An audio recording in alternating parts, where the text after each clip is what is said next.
sécase la hierba, cáese la flor, mas la palabra de Dios vive y permanece para siempre. Por este motivo nos encontramos todos los días en este espacio, reavivados por su palabra. Una cita de honor con Dios y con el mensaje de las Sagradas Escrituras. Una lectura reflexiva, capítulo tras capítulo, de toda la Escritura. Hoy nos detenemos en el capítulo 17 del libro de Éxodo, pero lo hacemos con un espíritu de oración. Padre nuestro, bendícenos. Cerramos los ojos para abrir el corazón y la mente y te pedimos que tu Espíritu nos asista, nos dirija y nos enseñe. Oramos en el nombre de Jesús. Amén. El capítulo 17 del libro de Éxodo, Moisés nos cuenta la historia del agua de la roca. Dice que toda la congregación de los hijos partió del desierto de Sin, avanzando por jornadas conforme al mandamiento de Jehová, y acamparon en un lugar que se llamaba Refidín, donde no había agua para que el pueblo bebiera. El versículo 2 dice, y disputó el pueblo con Moisés. Ese disputar es algo así como pleitear, ¿no? O sea, pelear. Hasta tiene una connotación fuerte de legal, ¿no? Argumentativa. Y el argumento del pueblo era, el pedido del pueblo y el argumento era este: danos agua para que bebamos. Y Moisés le dice, ¿por qué disputáis? ¿Por qué se pelean conmigo? ¿Por qué tientan a Dios? Le respondió Moisés. Así que el pueblo tuvo sed, murmuró contra Moisés. Así que disputaron, murmuraron. Ustedes ven cómo seguían alimentando actitudes negativas, no propias de un pueblo que tenía el sustento, la protección, el cuidado. Un Dios que había liberado de Egipto, un Dios que venía acompañando en el desierto, un Dios que estaba a través de la nube durante el día, que estaba a través del fuego durante la noche. Y ahora porque falta agua en un lugar ya discuten, ya pelean, ya pleitean, ya murmuran. Y la murmuración no era solo contra Moisés, en el fondo era contra Dios. ¿Por qué nos hiciste subir de Egipto para matarnos de sed a nosotros, nuestros hijos y nuestros ganados? Fue Dios el que nos había liberado de Egipto. Moisés fue un instrumento. Dice, ¿por qué? ¿Por qué? ¿Para qué salimos de Egipto? Para terminar muriendo de sed con nuestros ganados.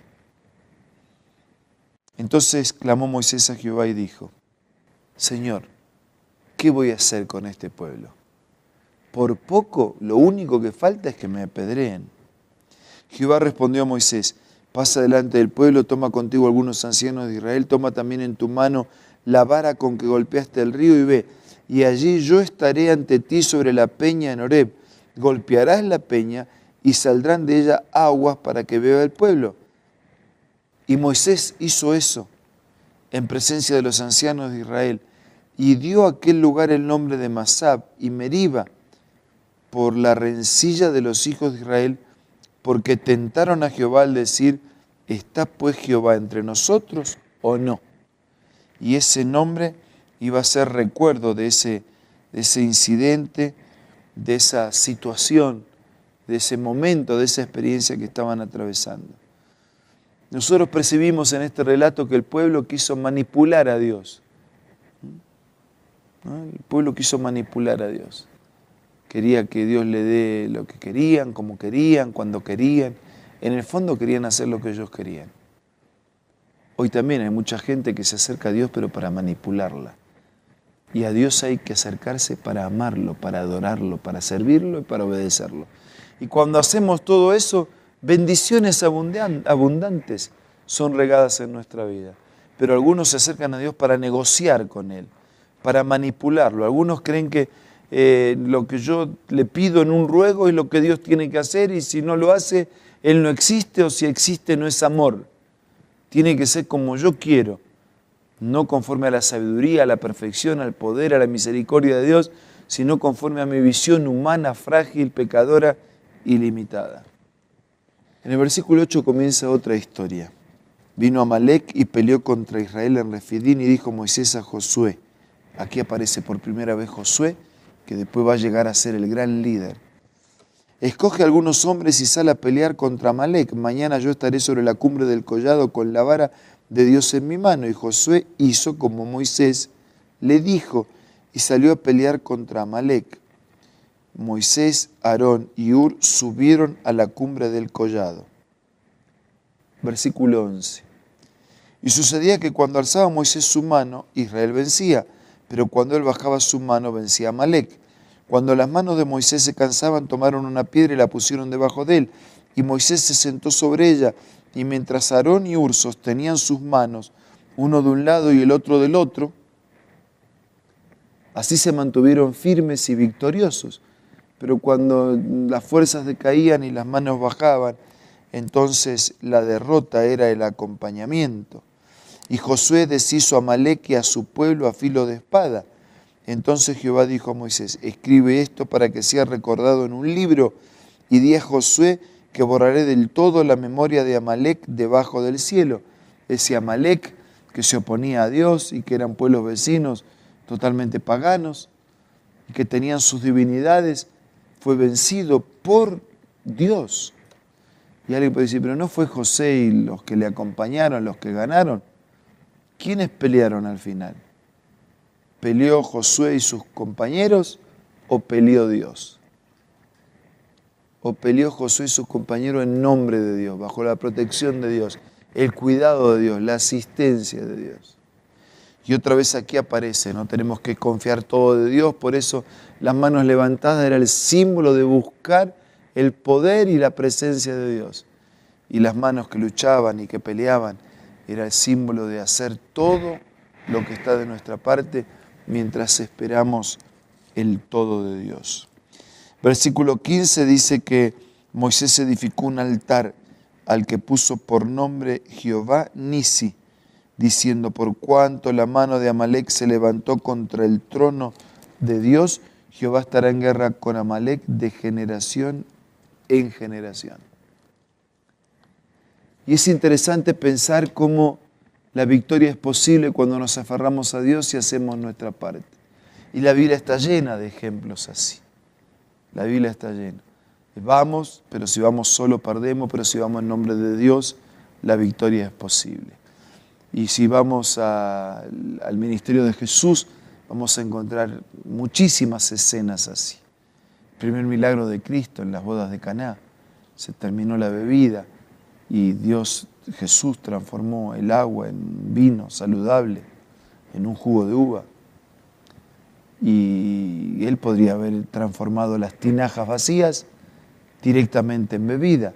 Pero no, los discípulos tuvieron que poner el agua. Ellos podían poner el agua, pero no podían transformarla en vino. O cuando Jesús alimentó una multitud y la alimentó con los panes y con los peces de un jovencito. Y él podría haber hecho caer pan del cielo sin que nadie intervenga, pero colocó lo que el niño tenía, que era todo, y lo multiplicó para que alcance para una multitud. O cuando resucitó a Lázaro, le dijo a los discípulos, corran la piedra. Los discípulos podían correr la piedra, pero lo que no podían era resucitar a Lázaro.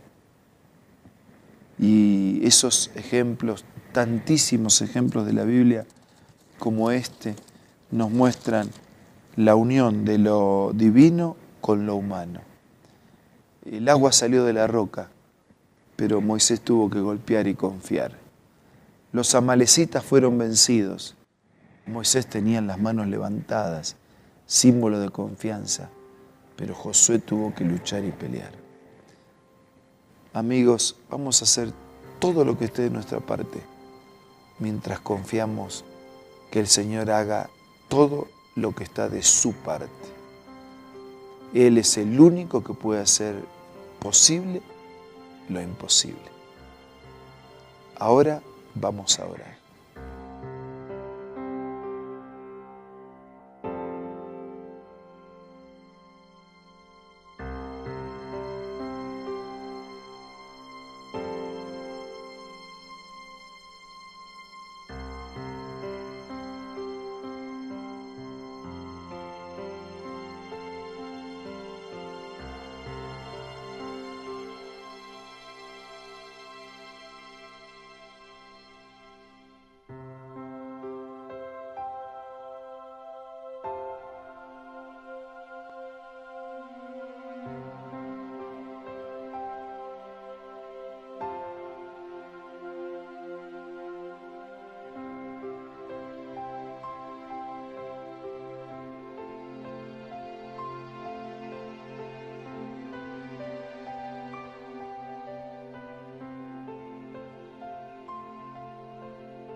Señor, clamamos, agradecidos por el mensaje de tu palabra.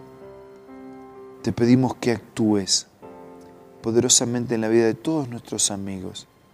Supla su necesidad, responda a su pregunta, su petición, su ruego. Cada uno tiene un pedido, una necesidad, un problema. Señor, actúa en la vida de cada uno y en la vida de todos. Pero también bendícenos para que hagamos toda nuestra parte. Y así juntos, en la mejor sociedad, podamos vivir una vida feliz y una vida victoriosa. Te pido y te agradezco todo en el nombre de Jesús. Amén.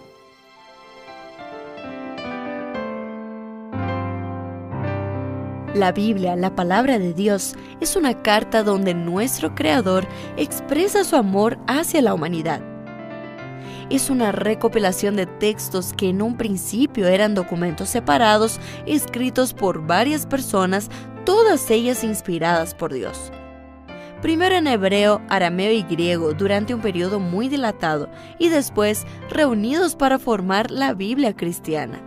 Está dividida en dos grandes secciones, el Antiguo Testamento con 39 libros y el Nuevo Testamento con 27.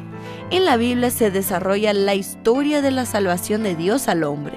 En toda ella hay una línea conectora que une todo, Jesucristo. Es el personaje principal de la Biblia y el cual trae la revelación definitiva de Dios. Es considerada también el manual de nuestro fabricante. Es vital tener este ejemplar en casa y descubrir su valioso mensaje. Busca también en tu App Store o Play Store y encontrarás varias opciones. No olvides descargar también el aplicativo Reavivados por su palabra y sigue la secuencia de su lectura. La Biblia es la palabra de Dios. Les envío un abrazo, les deseo el mejor de los días y nos encontramos mañana, si Dios quiere.